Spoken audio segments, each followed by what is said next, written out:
ಇದು ಗಾಂಜಾ ಅಂತ ಬರೀ ಮೈನ್ ಕಾಲೇಜ್ ಸ್ಟೂಡೆಂಟ್ಸ್ಗೆ ಜಾಸ್ತಿ ಎಫೆಕ್ಟ್ ಆಗ್ತಿದೆ ಅಲ್ಲ. ಸೊ ಇವಾಗ ಕಾಲೇಜ್ ಸ್ಟೂಡೆಂಟ್ಸ್ಗೆ ಮೈನ್ಲಿ ಫೋಕಸ್ ಮಾಡಿ ಫಿಲಮ್ ಮಾಡಿರೋ ಥರ ಇದೆ, ಮತ್ತು ಅವ್ರ ಪೇರೆಂಟ್ಸ್ಗೂ ಮೈನ್ಲಿ ಫೋಕಸ್ ಮಾಡಿರೋ ಫಿಲಮ್ ಥರ ಇದೆ. ಬಟ್ ಆದರೆ ಇದರಿಂದ ಜನ ಮುಂದೆ ಬರೋದಕ್ಕೆ ಗೌರ್ಮೆಂಟ್ ಏನು ಆ್ಯಕ್ಷನ್ ತೊಗೊಬೇಕಂತ ಹೇಳ್ತೀರಾ ಸರ್? ನೀವೆಲ್ಲ ಕೂಗಬೇಕು, ಅದಕ್ಕೊಂದು ಶಕ್ತಿಯಾಗಿ ನಿಂತ್ಕೋಬೇಕು.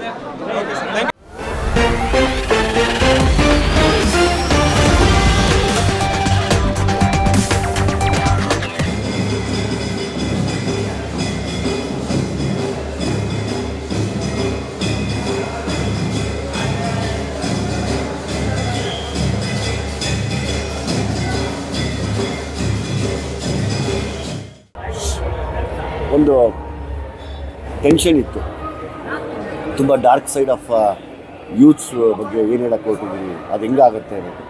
ಅದು ತುಂಬ ಚೆನ್ನಾಗಾಗಿದೆ. ಆ ಖುಷಿಲಿ ಇದ್ದೀನಿ ಸರ್. ನೀವು ಕೇಳಬೇಕು, ನಿಮ್ಗೇನು ಅನ್ನಿಸ್ತು ನೀವು ಹೇಳಬೇಕು. ಈ ಮಕ್ಕಳಿಗೆ ಇಂಟ್ರೊಡ್ಯೂಸ್ ಆಗಿರೋ ಹೊಸ ಡ್ರಗ್ಗು ನೇಮ್ ಕಾಲ್ ಟೈಡಲ್, ಅದರ ಒಂದಷ್ಟು ಡಾಕ್ಯುಮೆಂಟ್ಸ್ ನಾನು ನಿಮ್ಗೆ ತೋರಿಸ್ತೀನಿ. ಇದ್ರ ಬಗ್ಗೆ ನಾವೆಲ್ಲ ಹೋರಾಡಬೇಕು ದಯಮಾಡಿ. ಇದರಿಂದ ಒಂದು ಕನ್ನಡ ಸಿನಿಮಾನೂ ಚೆನ್ನಾಗಾಗತ್ತೆ. ನೀವುಗಳು ಕೊಡೋವಂಥ ಒಂದಲ್ಲ. ಇವತ್ತೆಲ್ಲ ಹುಷಾರಾಗ್ಬಿಟ್ರು ಬಿಡಿ, ಇವತ್ತು ಯಾರೂ ಮಾರಲ್ಲ, ಇನ್ನೊಂದು ತಿಂಗಳು ಮಾರಲ್ಲ. ಇವತ್ತು ಅದಕ್ಕೆ ಬರೀ 20 ರೂಪಾಯಿ ಮಾತ್ರೆಗೆ ಇವತ್ತು ಮಿನಿಮಮ್ 6,000 8,000 ಮಾಡ್ತಾರೆ, ಕದ್ದು ಮಾಡ್ತಾರೆ. ಅದೊಂದು ಮಾಫಿಯಾ ಇದೆ. ಈಗ ಯಾರೋ ಕೇಳಿದ್ರು, ಸರ್ ನಿಮಗೆ ಥ್ರೆಟ್ ಮಾಡ್ತಾರೆ, ಪ್ರಾಬ್ಲಮ್ ಮಾಡ್ತಾರೆ. ನಾನೇನು ಇರೋದು ಸತ್ಯ ಹೇಳಿದ್ದೀನಿ. ಸೊ ಹಂಗಾಗಿ ನನಗೆ ಹೇಳೋಣ ಬಂದರೆ ಕಾನೂನಿದೆ, ನಾನು ಹೋರಾಡ್ತೀನಿ ಅಂತ ಹೇಳಿದ್ದೀನಿ. ಆಯಿತು, ಅದು ಹಾಳಾಗೋಗ್ಲಿ ಅಂತ ಬಿಟ್ಟರೆ ಇವತ್ತು ಮಾತ್ರೆ ಬಂದ್ಬಿಟ್ಟಿದೆ. ಇವತ್ತು ನಿಮಗೆ ಗೊತ್ತಂಗೆ ತ್ರಿಪುರ ಅಲ್ಲಿ 2,000 ಚಿಲ್ಲರೆ ಹೆಣ್ಮಕ್ಳಿಗೆ HIV, 6,000 5,000 ಚಿಲ್ಲರೆ ಗಂಡು ಮಕ್ಕಳಿಗೆ HIV ಆಗಿದೆ ಅಂತ ಮಾಹಿತಿ ಇದೆ. ಎಲ್ಲೋ ಒಂದು ಕಡೆ ನಮ್ಮ ನಾಡಲ್ಲೂ ಬಂದುಬಿಟ್ರೆ ಬದುಕೇ ನೋಡಿದಿರೋ ಮಕ್ಕಳಿಗೂ ಕೂಡ HIV ಆಗ್ಬಿಡ್ಬೋದು ಇದು. ಸೊ ಹಂಗಾಗಿ ನಿಮ್ಮೆಲ್ಲರ ಇದೆಲ್ಲ ಆ್ಯಕ್ಚುಲಿ ನಿಮ್ಮ ಸಿನಿಮಾ, ನಮ್ಮನೆ ಮಕ್ಕಳದು ಅಂದ್ಕೊಂಡು ನೀವೆಲ್ಲ ನಿಂತ್ಕೊಂಡ್ರೆ ತುಂಬ ದೊಡ್ಡ ಮಟ್ಟಕ್ಕೆ ಹೋರಾಡಿದ್ರೆ ಇದನ್ನು ನಾವು ಒಂದು ಹಂತಕ್ಕೆ ತರೋಕ್ಕೆ ಪ್ರಯತ್ನ ಪಡೋಣ. ಇದು ಇವತ್ತು ಓಡ್ತಾ ಇರೋ ಒಂದು ಡಾರ್ಕ್ ಸೈಡ್ ಆಫ್ ಬ್ಯಾಂಗ್ಳೂರ್ ಇದು. ಆ ಮಾತ್ರ ಯಾರು ಕೊಡ್ಬೇಕು? ನೀವು ಪೇಷಂಟ್ಸ್ ಕೊಡಿ. ಎಲ್ಲಿ ಕೊಡ್ಬೇಕು? ನೀವು ನಿಮ್ಮ ಡಾಕ್ಟ್ರ್ ಕೈಯಲ್ಲಿ ಕೊಡಿಸಿ. ಅವ್ರ ಪೇಷಂಟು ಅಂತ ಗೊತ್ತಾದ್ರೆ ಅವ್ರ ಕೈಯಲ್ಲಿ ಕೊಡಿಸಿ. ಅದನ್ನು ಯಾರೋ ನಮ್ಮ ಅಜ್ಜಿ ಪೇಷಂಟು, ನಮ್ಮ ತಾತ ಪೇಷಂಟು ಅಂತ ಹೋಗಿ ಚೀಟಿ ಕೊಟ್ಟಿದ ತಕ್ಷಣ ಕೊಟ್ಬಿಡ್ತಾ ಇದ್ದೀರಾ, ಅಥವಾ ನಿಮಗೆ ಗೊತ್ತಿದ್ದು ಮಾಡ್ತಾ ಇದ್ದೀರಾ ಅದನ್ನು? ಆಯ್ತಾ? ನಿಮಗೆ ಗೊತ್ತು ಇದರಿಂದ, ಯಾಕೆಂದರೆ ಅವ್ರ ಮಕ್ಕಳು ಸಾಯ್ತಾ ಇಲ್ಲ, ಕಂಡವ್ರ ಮಕ್ಕಳು ಸಾಯ್ತಾವ್ರೆ ಅಂತ ಗೊತ್ತಿದ್ರು ನೀವು ಕದ್ದು ಅದನ್ನು 5,000 ರೂಪಾಯಿಗೆ 6,000 ರೂಪಾಯಿಗೆ ಡಿಮ್ಯಾಂಡ್ ಮಾಡಿದ್ರೆ 10,000 ರೂಪಾಯಿಗೆ ಮಾಡ್ತಾಯಿದ್ರೆ, ನೀವು 10,000 ರೂಪಾಯಿಗೆ ನೀವು ಮಾರಿದ್ರೂ ಒಂದು ತಿಳ್ಕೊಳ್ಳಿ, ಆ 10,000 ರೂಪಾಯಿ ತರಕ್ಕೆ ಆ ಮಗು ಒಂದು ಕ್ರೈಮ್ ಮಾಡ್ತಾ ಇದ್ದಾನೆ. ಇಲ್ಲ ಅಪ್ಪನ ನೋಡಿತಾನೆ, ಇಲ್ಲ ಅಮ್ಮನ ನೋಡಿತಾನೆ, ಇಲ್ಲ ಅಮ್ಮನ ಹತ್ರ ಚೈನ್ ಕಿತ್ಕೋತಾನೆ, ಇಲ್ಲ ಯಾರೋ ಗರ್ಲ್ ಫ್ರೆಂಡ್ಸ್ ಹತ್ರ ಉಂಗುರ ಕಿತ್ಕೋತಾನೆ, ಯಾಮಾರಿಸ್ತಾನೆ, ಕರ್ಕೊಂಡೋಗಿ ಆ ಹುಡುಗಿನೂ ಹಾಳು ಮಾಡ್ತಾನೆ, ಅದನ್ನು ಹೊಡೆದು ಸಾಯಿಸ್ತಾನೆ, ಇವನು ಸಾಯ್ತಾವನು. ಇದು ಬೇಕಾ ನಮಗೆ? ನಂದು ಇಷ್ಟು ದಿವಸದ ಹೋರಾಟ ನಾನು ಯಾಕೆ ಗುಟ್ಟು ಬಿಚ್ಚಿಟ್ಟಿದ್ದಾನೆ ಇದೊಂದೇ ಕಾರಣಕ್ಕೇನೆ. ಅದರಲ್ಲಿ ಒಂದಷ್ಟು ವಿಷಯ ಓಪನ್ ಮಾಡ್ತೀನಿ. ಯಾವ್ಯಾವ ಟೈಪ್ ಆಫ್ ಗಾಂಜಾ ಕೂಡ ಬಂದ್ಬಿಟ್ಟಿದೆ ಬೆಂಗಳೂರಲ್ಲಿ, ಅದು ಎಲ್ಲೆಲ್ಲಿಂದ ಬರ್ತಾ ಇದೆ, ಅದೇನಾಗತ್ತೆ ಮುಂದೆ ಅನ್ನೋದೇ ನನ್ನ ಪ್ರಶ್ನೆ. ತಾವು ಕೇಳಿ ಏನಾರ ಇದ್ರೆ ಅದಕ್ಕೆ ಸಂಬಂಧಪಟ್ಟಂಥ ಡಾಕ್ಟ್ರಿಗೆ ಕೇಳಿ. ನನಗೆ ಒಬ್ಬರು ಡಾಕ್ಟ್ರು ತುಂಬ ಕ್ಲೋಸು, ಅವ್ರ ಹತ್ರ ಮಾತಾಡಿದ್ದೆ. ಅವರೆಲ್ಲ ಹೇಳೋರು, ಸರ್ ಇದು ಹೆಂಗೆ ಹಬ್ಬತು ಅಂತ ಗೊತ್ತಿಲ್ಲ ಸರ್, ಸತ್ತೋಗ್ತಾರೆ ಸರ್ ಮಕ್ಕಳು, ಸರ್ ನೀವು ಸರ್ ನಾವೇನು ಸರ್ ಹೇಳೋಣ ಅಂತಾರೆ. ಇಷ್ಟು ಡೇಂಜರಸ್ ಡ್ರಗ್ ಅದು. ಸೊ ಇದಕ್ಕೆ ನಾವೆಲ್ಲ ಕೈ ಜೋಡಿಸಿದ್ರೆ ಒಳ್ಳೇದಾಗುತ್ತೆ. ನಾವು ಸೊಸೈಟಿಲಿ ನಡೀತಿರೋದು ನೋಡಿದೆ, ಸಲಗ ಮಾಡಿದಾಗ ಅನ್ನಿಸ್ತು ಅಮಾಯಕರ ಮಕ್ಕಳು ಅಂದರೆ ಇವಾಗ ನಾವೆಲ್ಲ ಕಪ್ಪುಗಿದ್ದೀವಿ ತಕ್ಷಣ ರೌಡಿಗಳು ಕಳ್ಳರು ಅಂತಲೇ ಮಾತಾಡೋದು.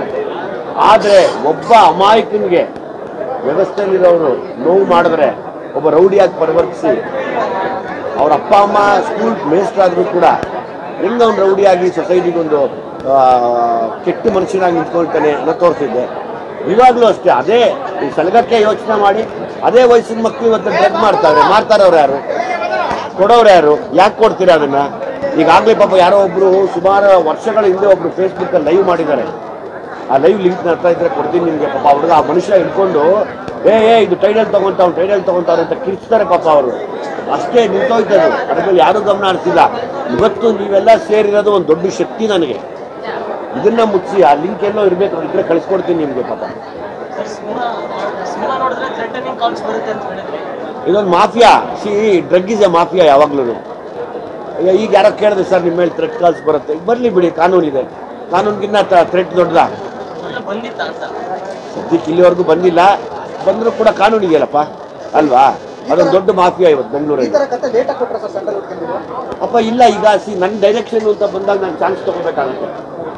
ಈಗ ಎಲ್ಲಾನು ನೀವು ನೋಡಿ, ಬರೀ ಕಥೆನ 18 ವರ್ಷದಿಂದ 25 ವರ್ಷದ ಹುಡುಗರಿಗೆ ಮಾತ್ರ ಹೇಳ್ತಾ ಹೋಗ್ತೀನಿ ಏನು ಅಂತ. ಅದಕ್ಕೆ ಪೂರಕವಾಗಿ ಪೇರೆಂಟ್ಸ್ ನೋಡಿ, ನಿಮ್ಮಂಥ ಅಂಜಿರ್ ನೋಡಿ, ನಿಮ್ಮಂಥ ಜವಾಬ್ದಾರಿಯುತ ರೆಸ್ಪಾನ್ಸಿಬಲ್ ಪರ್ಸನ್ಸ್ ನೋಡಿ ಇದನ್ನ ನೀವು ಹೇಳಿ ಅನ್ನೋ ಆಸೆ ನನಗೆ. ಸಿನಿಮಾದಲ್ಲಿ ಪಾತ್ರ ಮಾಡಿರೋರೆ ನಾವು ಕೂಡ ಡ್ರಗ್ಸ್ಗೆ ಅಡಿಕ್ಟ್ ಆಗಿದ್ವಿ ಅಂತ ಹೇಳ್ತಾ ಇದ್ರು. ಯಾರು ಕ್ಯಾರೆಕ್ಟರ್ಗಳನ್ನ ತಗೊಂಡು ನೀವೇನಾದ್ರು ಯಾರು ಹೇಳಿದ್ದೆ? ಇಲ್ವಲ್ಲ, ಅಂದ್ರೆ ಇವಾಗ ಬದಲಾಗಿದೀವಿ ಅಂತ ಹೇಳ್ತಾ ಇದ್ರು. ನನಗೆ ಅದು ಗೊತ್ತಿಲ್ಲ, ನನಗೆ ಅದು ಮಾಹಿತಿ ಇಲ್ಲ. ಒಳ್ಳೆ ರೆಸ್ಪಾನ್ಸ್ ಬರ್ತಾ ಇದೆ ಸಿನಿಮಾಗೆ, ಎಷ್ಟು ಖುಷಿ ಆಗ್ತಿದೆ. ಖುಷಿ ನಿಮ್ಮೆಲ್ಲರ ಸಾಥ್, ನೀವು ನನಗೆ ಕೊಟ್ಟಂಥ ಸಾಥು, ಎಲ್ಲ ಮಾಧ್ಯಮದವ್ರು ಕೊಟ್ಟಂಥ ಸಾಥು, ಮತ್ತು ನನ್ನ ಜೊತೆ ನಿಂತಂಥ ಎಲ್ಲ ನನ್ನ ತಂಡ ಮತ್ತು ಎಲ್ಲ ಅಭಿಮಾನಿಗಳು, ಇವತ್ತೆಲ್ಲ ಅಪ್ಪು ಸರ್ ಅಭಿಮಾನಿ ಆಗ್ಬೋದು, ಶಿವಣ್ಣ ಅವ್ರ ಅಭಿಮಾನಿ ಆಗ್ಬೋದು, ಅದನ್ನು ಹೊರತುಪಡಿಸಿ ಬೇರೆ ಬೇರೆ ಅಭಿಮಾನಿಗಳು ಅಭಿಮಾನಿಗಳು ನೋಡ್ತಾ ಇರ್ಬೋದು, ಅವರೆಲ್ಲ ಕೊಟ್ಟಂಥ ಸಾಥ್ ಇವತ್ತು ನನಗೆ ತುಂಬ ದೊಡ್ಡ ಮಟ್ಟದ ಯಶಸ್ಸು ತಂದು ಕೊಡುತ್ತೆ. ಅವ್ರ ವೈಫ್ಗೆ ನಾನು ಹೇಳಿದ್ದೀನಿ, ಅಮ್ಮ ಅದೆಲ್ಲ ಆ್ಯಕ್ಟಿಂಗ್ ಅಮ್ಮ, ತಪ್ಪು ತಿಳ್ಕೊಬೇಡಿ ಪಾಪ, ಅಲ್ಲಿ ಆ್ಯಕ್ಟ್ ಮಾಡಿಸಿದ್ವಿ ದೇವ್ರಿಗೆ. ಸಾರ್ ಇಲ್ಲ ಅಂದರೆ ತುಂಬ ಕಷ್ಟ ಆಗಿರೋದು.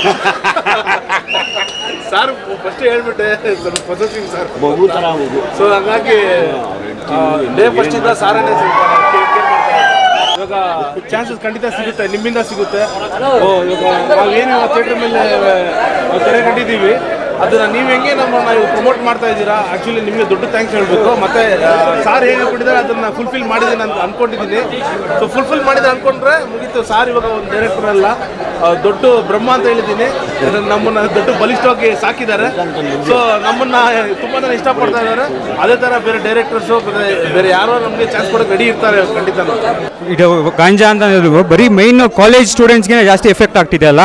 ಸೊ ಇವಾಗ ಕಾಲೇಜ್ ಸ್ಟೂಡೆಂಟ್ಸ್ಗೆ ಮೈನ್ಲಿ ಫೋಕಸ್ ಮಾಡಿ ಫಿಲಮ್ ಮಾಡಿರೋ ಥರ ಇದೆ, ಮತ್ತು ಅವ್ರ ಪೇರೆಂಟ್ಸ್ಗೂ ಮೈನ್ಲಿ ಫೋಕಸ್ ಮಾಡಿರೋ ಫಿಲಮ್ ಥರ ಇದೆ. ಬಟ್ ಆದರೆ ಇದರಿಂದ ಜನ ಮುಂದೆ ಬರೋದಕ್ಕೆ ಗೌರ್ಮೆಂಟ್ ಏನು ಆ್ಯಕ್ಷನ್ ತೊಗೊಬೇಕಂತ ಹೇಳ್ತೀರಾ ಸರ್? ನೀವೆಲ್ಲ ಕೂಗಬೇಕು, ಅದಕ್ಕೊಂದು ಶಕ್ತಿಯಾಗಿ ನಿಂತ್ಕೋಬೇಕು. ಸಿನಿಮಾ ನಾನು ಥಿಯೇಟರ್ ಆರ್ಟಿಸ್ಟು, ಥಿಯೇಟರ್ ಮಾಡ್ತಾ ಇರಬೇಕಾದ್ರೆ ಒಂದು ಬುಕ್ ರಿಲೀಸ್ ಫಂಕ್ಷನಲ್ಲಿ ಸರು ನನ್ನನ್ನು ಸ್ಪಾಟ್ ಮಾಡಿ ಒಂದು ಪಾತ್ರ ಇದೆ ಮಾಡ್ತೀಯಮ್ಮ ಅಂತ ಹೇಳಿದರು. ಸೊ ಆಮೇಲೆ ಅದು ಹೀರೋಯಿನ್ ಕ್ಯಾರೆಕ್ಟರ್ ಅಂತ ಗೊತ್ತಾಗಿ ಹಾಗೆ ಸೆಲೆಕ್ಟ್ ಆಗಿ ನಾನು ಮಾಡಿದ್ದಂಥ ಸಿನಿಮಾ. ಸರ್ ಈಗ ಸದ್ಯಕ್ಕೆ ಯಾವುದು ಕನ್ಫರ್ಮ್ ಆಗಿಲ್ಲ. ನಾವೆಲ್ಲ ಇದಕ್ಕೋಸ್ಕರ ಕಾಯ್ತಿರೋದ್ರಿಂದ ಈ ಒಂದು ಕಂಪ್ಲೀಟ್ ಪ್ರೊಸೆಸ್ ಮುಗಿಲಿ ಅಂತ ಕಾಯ್ತಾ ಇದ್ದೀವಿ. ಮುಂದಕ್ಕೆ ನೋಡೋಣ.